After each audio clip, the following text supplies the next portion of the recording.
IAS कैसे बने। अगर आप दोस्तों आईएएस बनना चाहते हैं, हो सकता है आप में से कुछ स्टूडेंट क्लास 10th में हो, कुछ क्लास 12th में हो, या फिर दोस्तों कुछ स्टूडेंट ग्रेजुएशन में हो। तो अगर आप दोस्तों आईएएस बनना चाहते हैं तो इसके लिए जो है ना आपको यूपीएससी का एग्ज़ाम क्लियर करना पड़ेगा। तो आज की इस वीडियो में दोस्तों मैं आपको बताने वाला हूं आप लोग दोस्तों यूपीएससी एग्ज़ाम की तैयारी कैसे कर सकते हैं, वो भी सेल्फ स्टडी के माध्यम से। और आप लोग दोस्तों सेल्फ स्टडी के माध्यम से इस एग्ज़ाम को क्लियर भी कर सकते हैं और आप लोग दोस्तों 5 से 6 लाख रुपए बचा सकते हैं। क्योंकि दोस्तों आज के टाइम में जो है ना यूपीएससी के जो बड़े बड़े कोचिंग होते हैं उसमें 4 से 5 लाख रुपए लगते हैं। ओनली गाइज आपको बस कंप्लीट मतलब क्लासेस करवा दिया जाता है। जैसे 1 से 2 साल का जो है बेचेस होता है, मतलब क्लासेस आपको चलाते हैं वो लोग, और उसमें कोई गारंटी नहीं है आप यूपीएससी क्लियर करें या ना करें। और उसमें लगभग जो है हज़ारों बच्चे होते हैं, 5 से 10 हज़ार बच्चे होते हैं। तो आप तो दोस्तों सेल्फ स्टडी के माध्यम से भी इस एग्ज़ाम को क्लियर कर सकते हैं। चलिए मैं आपको बताता हूँ। मान लीजिए दोस्तों आप में से हो सकता है बहुत सारे स्टूडेंट क्लास 12th पास कर रखे होंगे और आप चाहते हैं यूपीएससी एग्ज़ाम देना। तो देखिए यूपीएससी का जो ये एग्ज़ाम है ये दोस्तों आप ग्रेजुएशन के बाद ही दे सकते हैं, लेकिन तैयारी आप कहीं से भी स्टार्ट कर सकते हैं, ठीक है ना। तो देखिए यूपीएससी जो है ना ये दोस्तों एक बोर्ड का नाम है जो कि आईपीएस, आईआरएस, आईएफएस, आईएएस जो बनना चाहते हैं उन पोस्ट के लिए जो है मतलब एग्ज़ाम कंडक्ट करवाता है। तो इस एग्ज़ाम में दोस्तों मैं आपको बता देता हूँ, इन सभी पोस्ट के लिए जो एग्ज़ाम है ना ये 3 चरणों में करवाया जाता है। पहला होता है दोस्तों प्रीलिम्स, दूसरा होता है मेंस और तीसरा होता है इंटरव्यू।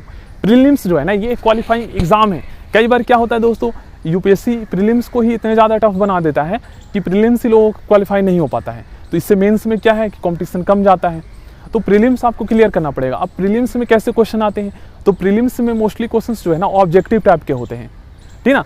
इसमें आपको मैं बता देता हूँ, अगर आप प्रीलिम्स की तैयारी करना चाहते हैं मेंस की और इंटरव्यू के लिए, तो आपको क्या करना है ना स्टार्टिंग से क्लास 6 से लेकर 10th तक के एनसीईआरटी पढ़ना है। अब एनसीईआरटी में देखिए एक चीज़ मैं आपको बता दूँ, तो आप लोग ये पूछते हैं कि सर हमें कौन सा सब्जेक्ट लेना चाहिए क्लास 11th में। तो देखिए आप साइंस से हैं, कॉमर्स से है, आर्ट्स से, कोई भी मैटर नहीं करता, लेकिन आर्ट्स वालों को ज़्यादा बेनिफिट हो जाता है क्योंकि यूपीएससी में ज़्यादातर जो क्वेश्चंस होते हैं ना ये दोस्तों आर्ट्स बैकग्राउंड से पूछे जाते हैं।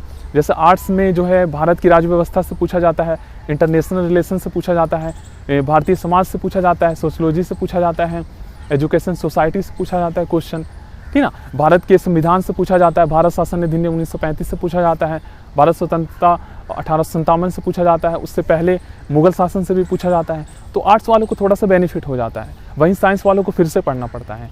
तो आर्ट्स अगर आपने ले रखा है और अभी से दोस्तों अगर आप नोट्स बनाकर चलते हैं, चीज़ों को डीपली पढ़ते हैं, तो इजीली आप इस एग्ज़ाम को क्लियर कर सकते हैं। लेकिन एक बात को आपको ध्यान में रखना पड़ेगा, आपको क्या है ना अच्छे से दोस्तों जो कुछ भी आप पढ़ रहे हैं इसको आप पढ़िए और साथ में दोस्तों क्या कीजिए ना यूपीएससी के जो क्वेश्चन पेपर है उसको आप डेली सॉल्व कीजिए।